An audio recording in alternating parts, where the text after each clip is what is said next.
Lecture audio du conte Les fleurs de la petite Ida de Hans Christian Andersen par Valérie Alain.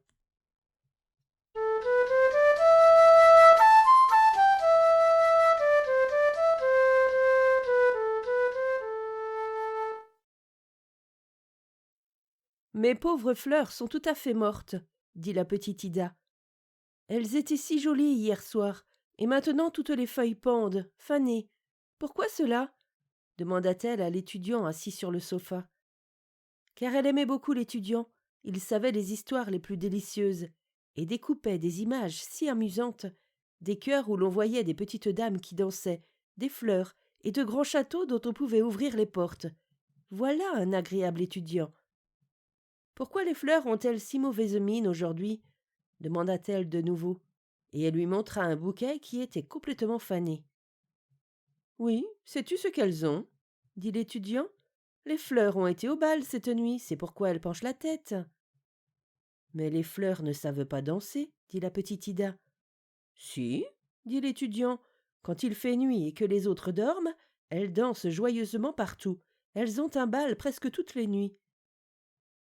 Ne peut-il pas venir d'enfants à ces bals-là? Si, dit l'étudiant, de toutes petites marguerites et de petits muguets. Où dansent les plus belles fleurs demanda la petite Ida. N'as-tu pas été souvent devant la porte du grand château, où est le beau jardin plein de fleurs? Tu as bien vu les cygnes qui nagent vers toi quand tu veux leur donner des miettes de pain. C'est là qu'il y a bal, bien sûr. J'ai été là dans le jardin hier avec maman, dit Ida, mais toutes les feuilles étaient tombées des arbres, et il n'y avait pas du tout de fleurs. Où sont-elles? J'en ai tant vu cet été. Elles sont dans le château, dit l'étudiant. Aussitôt que le roi et tous les gens de la cour s'en vont à la ville, les fleurs accourent tout de suite du jardin et montent au château, et elles sont bien contentes. Je voudrais que tu vois ça.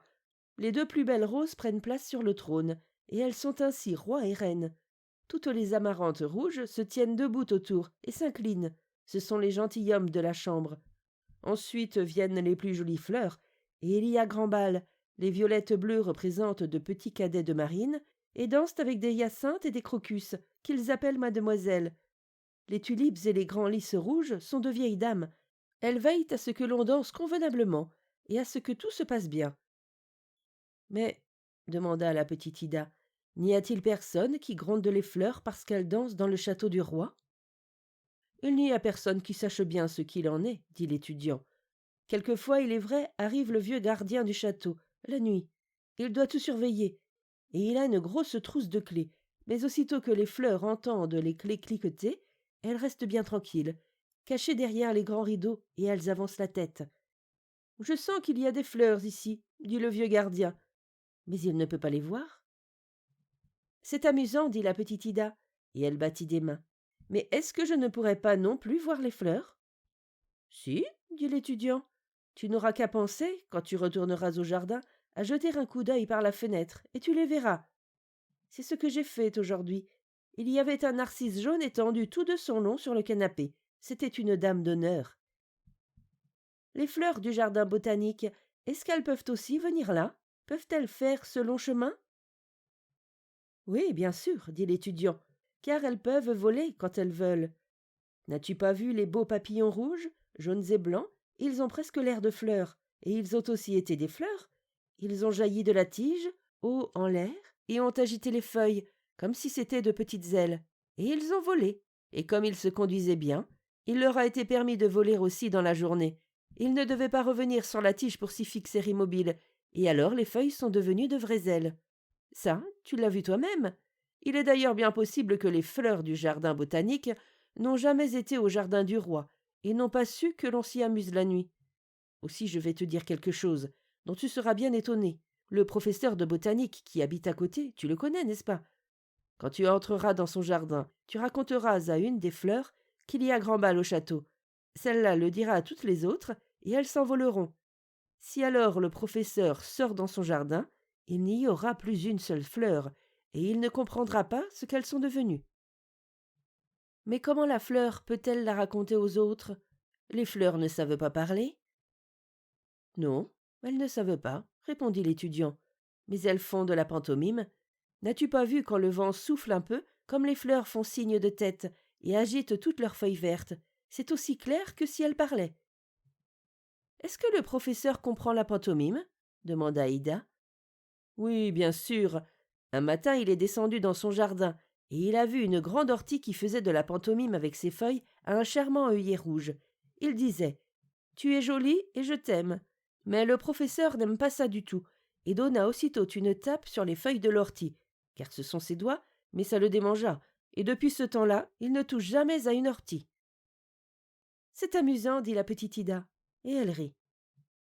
Peut-on conter à l'enfant des histoires pareilles? Dit l'ennuyeux conseiller de chancellerie qui était venu en visite et était assis sur le canapé. Il ne pouvait pas souffrir l'étudiant et bougonnait toujours quand il le voyait découper les amusantes images comiques. Tantôt un homme pendu à une potence et tenant un cœur à la main, car c'était un voleur. Il enlevait tous les cœurs, tantôt une vieille sorcière à cheval sur un balai qui tenait son mari sur son nez. Le conseiller ne pouvait supporter cela, et il disait comme maintenant: Peut-on donner à l'enfant des idées pareilles? Ce sont des inventions stupides. Mais la petite Ida trouvait que c'était amusant, ce que l'étudiant disait de ces fleurs, et elle y réfléchit beaucoup. Les fleurs penchaient la tête parce qu'elles étaient fatiguées d'avoir dansé toute la nuit. Elles étaient certainement malades. Elle les prit et alla retrouver tous ses autres jouets qui étaient sur une jolie petite table, et tout le tiroir était plein de splendeur. Dans le lit de poupée était couchée sa poupée, Sophie, qui dormait. Ida lui dit: Il faut te lever, Sophie, et te contenter du tiroir pour passer la nuit. Les pauvres fleurs sont malades, alors elles coucheront dans ton lit, peut-être comme ça elles guériront. Et elle prit la poupée, mais celle-ci avait un air renfrogné et ne disait pas un mot, car elle était mécontente, parce qu'elle n'allait pas garder son lit. Et Ida étendit les fleurs dans le lit de poupée, tira la couverture sur elles jusqu'en haut, et dit qu'elles devaient se tenir bien tranquilles, et qu'elle allait leur faire du thé pour qu'elles puissent guérir et se lever demain. Et elle tira étroitement les rideaux autour du petit lit, en sorte que le soleil ne pouvait pas atteindre leurs yeux. Pendant toute la soirée, elle ne put s'empêcher de penser à ce que l'étudiant lui avait raconté, et lorsqu'elle dut elle-même se mettre au lit, elle alla d'abord derrière les rideaux des fenêtres, devant lesquels étaient les belles fleurs de sa mère, des hyacinthes et des tulipes, et elle murmura tout bas: Je sais bien que vous irez au bal cette nuit. Et les fleurs firent semblant de ne pas comprendre, et ne remuèrent pas une feuille. Mais la petite Ida savait ce qu'elle savait. Lorsqu'elle fut au lit, elle resta longtemps à penser combien ce serait charmant de voir les jolies fleurs danser dans le château du roi. Est-ce que vraiment les fleurs y étaient? Puis elle s'endormit. Au cours de la nuit, elle se réveilla. Elle avait rêvé des fleurs et de l'étudiant, que le conseiller rabrouait, disant qu'il donnait à l'enfant de singulières idées. Aucun bruit ne troublait la chambre à coucher où était Ida. La veilleuse brûlait sur la table, et son père et sa mère dormaient. « Est-ce que mes fleurs sont dans le lit de Sophie ?» se demandait-elle. « Je voudrais bien le savoir. » Elle se redressa un peu et regarda vers la porte qui était entrebâillée. C'est là qu'étaient les fleurs et tous ses jouets. Elle écouta. Et il lui sembla entendre que l'on jouait du piano dans la pièce à côté, mais tout doucement, et plus joliment qu'elle ne l'avait jamais entendu. « Sûrement toutes les fleurs dansent maintenant, dit-elle. Dieu, comme je voudrais voir ça. » Mais elle n'osait pas se lever, car elle réveillerait son père et sa mère. « Si seulement elle venait ici dans la chambre, dit-elle. » Mais les fleurs ne vinrent pas, et la musique continuait à jouer si joliment qu'elle ne put y résister. C'était trop charmant. Elle se glissa hors de son petit lit, et alla bien doucement jusqu'à la porte, et jeta un coup d'œil. Non, comme c'était amusant ce qu'elle aperçut. Il n'y avait pas de veilleuse dans la pièce, mais ils y faisaient quand même tout à fait clair. La lune éclairait par la fenêtre le milieu du plancher. C'était presque comme s'il avait fait jour. Toutes les hyacinthes et les tulipes se tenaient en 2 rangées sur le plancher. Il n'y en avait plus aux fenêtres. Les pots étaient vides. Toutes les fleurs dansaient sur le plancher et dansaient gentiment les unes autour des autres, faisaient la chaîne et se tenaient par leurs longues feuilles vertes lorsqu'elles tournaient en rond. Et au piano était assis un grand lys rouge qu'Ida sûrement avait vu cet été, car elle se rappelait bien que l'étudiant avait dit « Oh, comme il ressemble à mademoiselle Lynn !» Et tout le monde s'était moqué de lui. Mais maintenant Ida trouvait aussi que la longue fleur rougeâtre ressemblait à cette demoiselle, et avait en jouant les mêmes gestes, et inclinait sa longue figure rougeâtre, tantôt d'un côté, tantôt de l'autre, battant de la tête la mesure de la charmante musique. Personne ne remarquait la petite Ida. Et voici qu'un grand crocus bleu sauta sur la table où étaient les jouets, alla droit au lit de poupée et en écarta les rideaux. C'est là qu'étaient couchées les fleurs malades, mais elles ne se levèrent tout de suite et firent signe aux autres qu'elles voulaient danser aussi. Le vieux casse-noix dont la lèvre inférieure était détachée se leva et salua les jolies fleurs. Elles n'avaient pas du tout l'air malades, sautèrent en bas parmi les autres et s'amusèrent beaucoup. Il y eut comme un bruit d'objets qui tombaient de la table. Ida regarda de ce côté. C'était la verge de Carême qui s'élançait. Il lui semblait qu'elle faisait partie des fleurs, elle aussi.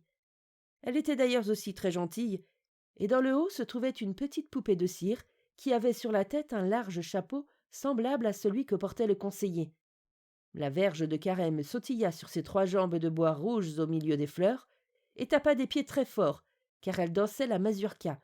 C'était une danse que les autres fleurs ne pouvaient pas danser, parce qu'elles étaient légères et ne pouvaient taper du pied.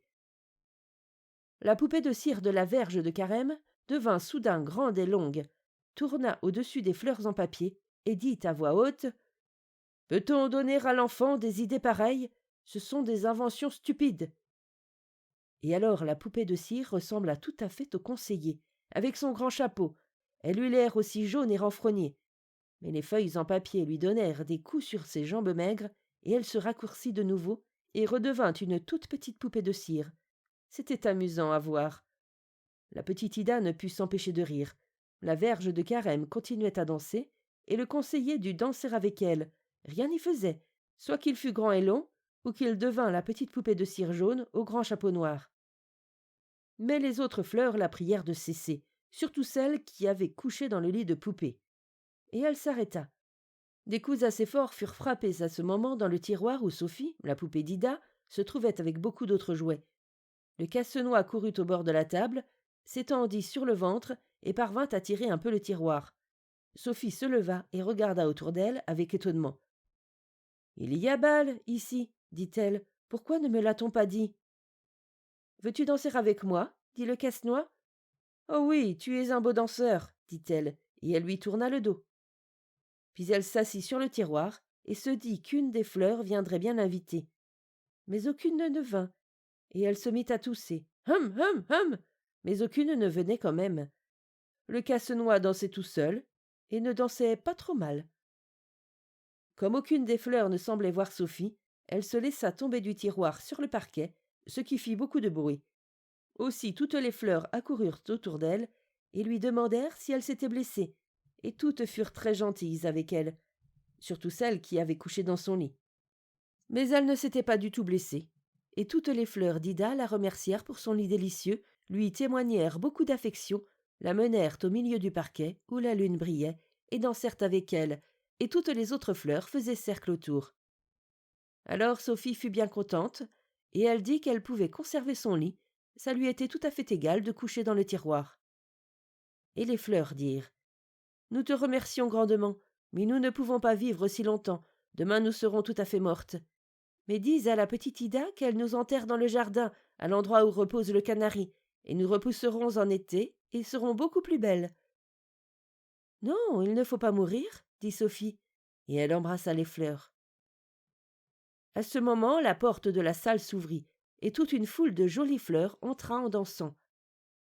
Ida ne pouvait comprendre comment elles étaient venues. C'étaient sûrement toutes les fleurs du château du roi. En tête marchaient 2 roses délicieuses qui portaient de petites couronnes d'or. C'était un roi et une reine. Puis venaient des giroflées et des œillets superbes qui saluaient de tous côtés. De la musique les accompagnait. Des coquelicots et des pivoines soufflaient dans des cosses de pois et en étaient tout rouges.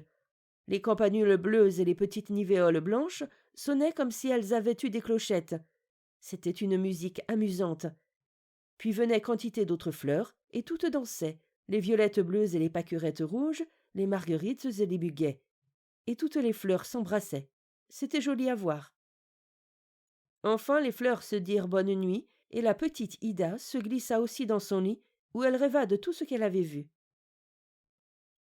Lorsqu'elle se leva le lendemain matin, elle courut bien vite à la petite table pour voir si les fleurs y étaient encore. Elle écarta les rideaux du petit lit. Oui, elles étaient toutes là, mais elles étaient tout à fait fanées, bien plus qu'hier. Sophie était dans le tiroir où elle l'avait mise et semblait très somnolente. « Te rappelles-tu ce que tu devais me dire ?» demanda la petite Ida. Mais Sophie avait l'air très bête et ne dit pas un mot. « Tu n'es pas du tout gentille, » dit Ida. « Et elles ont pourtant dansé toutes avec toi. » Alors elle prit une petite boîte en papier, sur laquelle étaient dessinés de jolis oiseaux. Elle l'ouvrit et y déposa les fleurs mortes. « Ce sera votre jolie bière, dit-elle, et lorsque les cousins norvégiens viendront ici, ils prendront part à votre enterrement dans le jardin, pour que vous poussiez en été, et deveniez encore beaucoup plus belle. » Les cousins norvégiens étaient deux garçons gaillards qui s'appelaient Jonas et Adolphe. Leur père leur avait fait cadeau à chacun d'une arbalète, et ils avaient apporté leurs armes pour les montrer à Ida.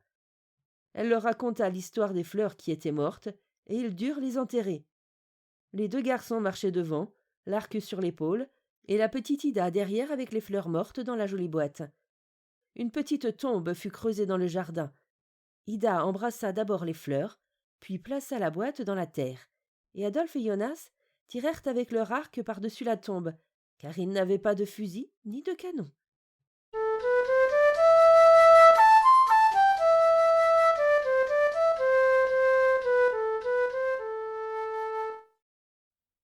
Fin de la lecture du conte Les fleurs de la petite Ida. Merci de votre écoute. Je vous rends vos oreilles, cœur avec les doigts.